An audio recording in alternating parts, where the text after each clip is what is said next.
What can I say about Tokyo that hasn't been said a million times before?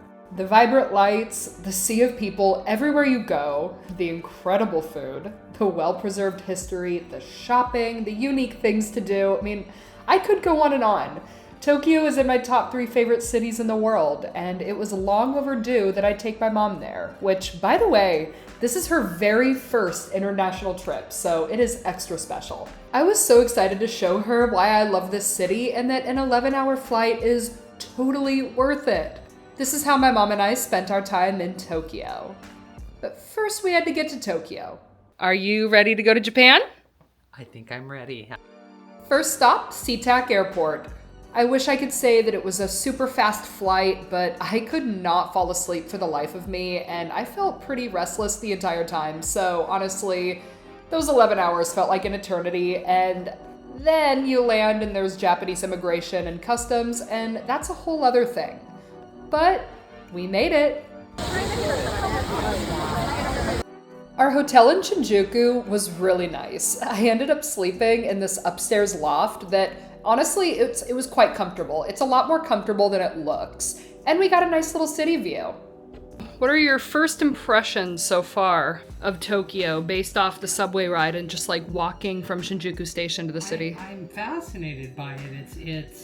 There's so many people, but they all seem, they all know where they're going, and they're very focused, and they don't seem impolite. They just seem, it's New Yorker energy. Kind of, I think, kind of, and they have somewhere to be. They're just gonna mind their business, which I find, as a foreigner, Japan is very nice in that way, because I never really feel like people are staring at me. I never feel like I stick out like a sore thumb. I feel like people just can't be bothered. Yeah. And no, we were not gonna go to bed just yet, because we had a very important mission. Well, besides admiring Shinjuku and seeing the Godzilla head, of course. I would say that there was only one correct first stop here, and that is Ichiran. Okay, yes, Ichiran is very touristy. It took an hour to get in, and at this point we were very tired and very hungry, but let me tell you, the wait was so worth it.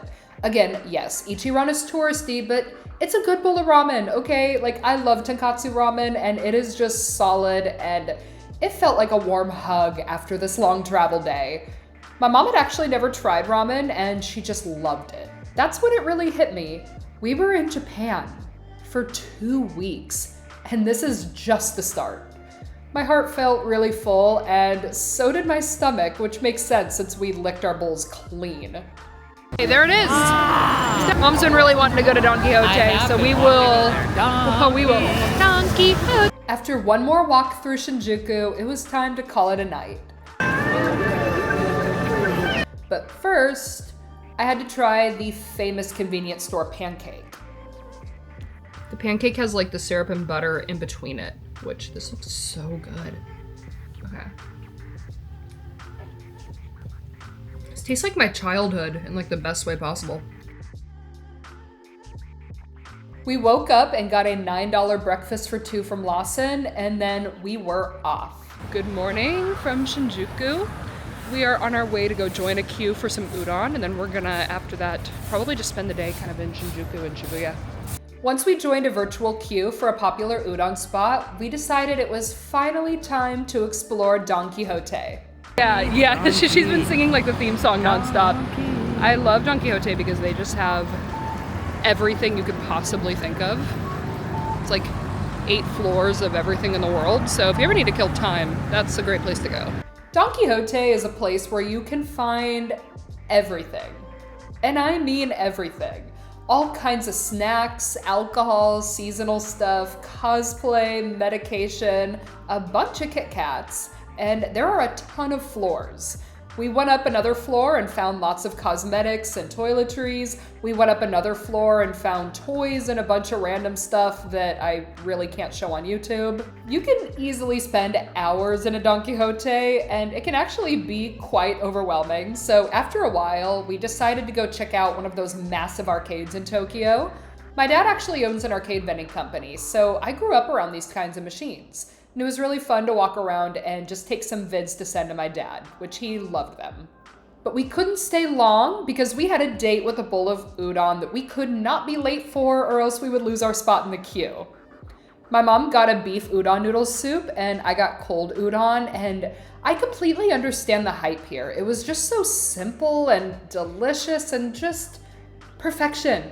Yeah, perfection. We loved it. But now it was time for our journey to Shibuya, and the first stop was visiting the Meiji Jinju shrine. So what I loved about it was actually the walk to the shrine. It was so tranquil. I just love that while Tokyo is a very busy and bustling city, there's still places of stillness and peace. The shrine itself is pretty touristy and busy, but it was really fun to see, definitely worth the trip. The peace and quiet did not last long, however, because we eventually made it to Shibuya.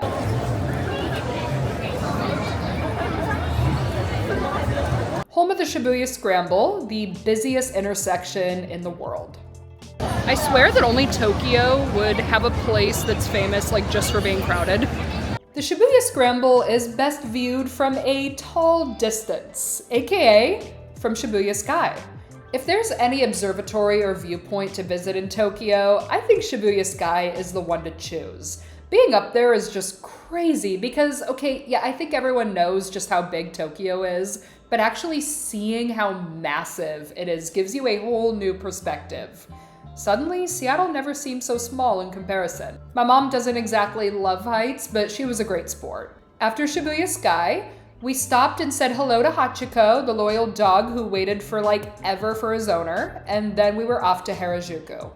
Takeshita Dori is packed with tourists and locals, but also packed with kawaii shops that are really fun to walk around, and there's also a ton of capsule machines, which actually we found that these are all over Japan, but Harajuku has places that are just filled with them, so of course I had to grab a few things. I got some cute little keychains that are now on my car keyring, so I think about our first full day in Japan every day now. But I wasn't done there because we found yet another far less busy capsule machine place. Once I had more capsule toys than I could carry in my bag, it was time to get a Harajuku crepe. I got a Nutella and banana one, and it was absolutely delicious. Harajuku always gets me with their cute toy stores, candy shops, and just everything, but it was time to walk back to Shibuya because we really wanted to explore Shibuya 109. I just love the beautiful rainbow escalators in the 109, it's so beautiful. We also really wanted to see Shibuya at night just to see all the lights.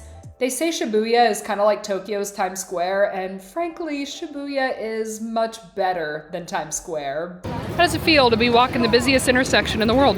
Scary. I mean, a little bit, actually. We really saw two people almost get ran over. It's cool.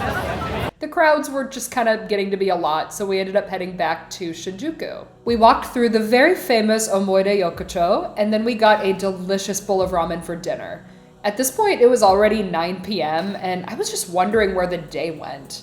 I mean, we had been out since 8 a.m. and walked 14 miles, which I have to say, I was so impressed with how well my mom did. I'm so used to traveling solo, so having my mom with me was different, but really special. I always come back with memories and stories, and they always feel like they're just my own. But now I get to share them with the most important person in my life. I got to show her why I love international travel so much, and while yes, it can be a little physically tiring, it's so worthwhile and it can really fuel your mental and your spirit. Our first day in Tokyo was so special. Good morning. It is a hot, beautiful day in Tokyo. We are off to Sensoji Temple in Asakusa. Asakusa is such a shift from Shinjuku, Shibuya, and Harajuku. It is much more laid back and quiet, but easily just as beautiful. We of course had to do a little 7-Eleven run. It was a very warm morning, and I basically lived off this lemon yuzu soda my last visit, so I had to grab it again. Asakusa certainly didn't stay laid back and quiet, especially considering that the Sensoji Temple is probably the single most visited place in Tokyo. Even when you get there early, it will be busy, which we didn't mind. It didn't take away from the experience at all. Sensoji Temple is 1,379 years old, and it just blows me away how well preserved it is. It's a wonderful example of Japan's ancient history. It's kind of easy to forget about it in other parts of Tokyo, considering just how modern and technologically advanced the city is. I just cannot believe how beautiful everything is here.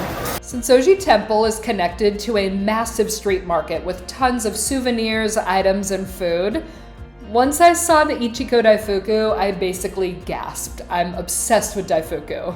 Also, my mom had never tried matcha before, so we had to change that. Of course, she really loved it. Speaking of matcha, I saw some creme brulee matcha crepes and I could not resist. It was actually filled with red bean paste and matcha pudding too, and it was to die for. After Asakusa, we walked over to Sumida and got some better views of Tokyo Skytree. Tokyo Skytree is actually the 3rd tallest building in the world.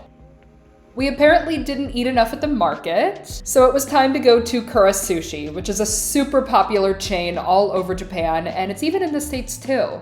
I had been dying to try Kura because I heard that it was super affordable, and while, okay, it's not the best sushi you're gonna find in Japan, it is still really good compared to America's standards. Though I will say Seattle does have good sushi, it is just very expensive. Okay, so my mom always swore that she didn't like sushi, and I kept telling her she's just never had it right, like give it a chance, and she was willing to give it a try.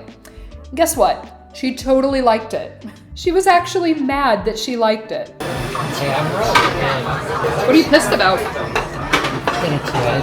I know. Which honestly, I don't blame her. Like, imagine knowing that you could have spent your life eating something totally delicious if you had just simply tried it properly much sooner. If I went my whole life thinking I hated sushi and therefore missed out on all the delicious sushi I've eaten, I'd be pissed too. We feasted. We went through 13 plates, all for the price of $15. Yeah, I thought about how sad I was gonna be when it was time to start paying American prices again. And I'm not even gonna lie, Kura Sushi was a major highlight of the trip. Everything was delicious. We walked off our lunch by walking to Akihabara, which took about an hour and a half. I don't know why we walked, but we made it, and it is such an awesome neighborhood. It is an anime lover's paradise. There are so many cool anime figure shops, collectibles, and there's also a lot of classic video game shops. And there's also amazing arcades. Like, it is very easy to spend hours here. For dinner, we had this amazing chicken katsu curry that was so comforting. We weren't quite ready to call it a night just yet, so we took the subway to Ginza, which is basically the most luxurious neighborhood in Tokyo. I had never seen Ginza at night, and we were blown away. All of the designer shops were so beautifully lit. Everything was just glamorous. Yeah, we really loved Ginza. It was a great ending to a fantastic day. There's something impressive everywhere you look, right? Yeah. It's beautiful here. Our final day in Tokyo was rainy, but it's fine. We started off at the very popular Tsukiji Fish Market. I think Tsukiji Fish Market is absolutely fantastic. I resent the idea that touristy equals bad. My mom and I had an absolute blast walking around. I, of course, had to get more daifuku, which was obviously delicious. I washed them down with a matcha latte. And finally, I got this tuna platter, which was maybe about $14 US, and it was the greatest tuna I have ever had. Afterwards, we walked to Tokyo Station and visited Character Street, which is a long row of stores dedicated to popular characters like Kirby and Mofusan. Afterwards, we took the subway to Sunshine City and Ikebukuro because there is no way we were gonna go to Tokyo and not visit the Pokemon Center. Like, come on. The center was awesome, nostalgic, reminded me of childhood. And at this point, we were hungry and decided to go to a nearby ramen shop recommended to me by a coworker. I got the spicy ramen, and I'm gonna say it, this was the greatest, most perfect bowl of ramen I have ever had the pleasure of eating. It was very spicy, but I was in heaven. My mom loved hers too. And then it was nighttime, which meant that our time in Tokyo was almost over. During my final walk through Shinjuku, I took some time to thank Tokyo for welcoming me back. It's always amazing being here, but having my mom with me made it a level of special that I will cherish forever. Arigatou gozaimasu, Tokyo. Till next time.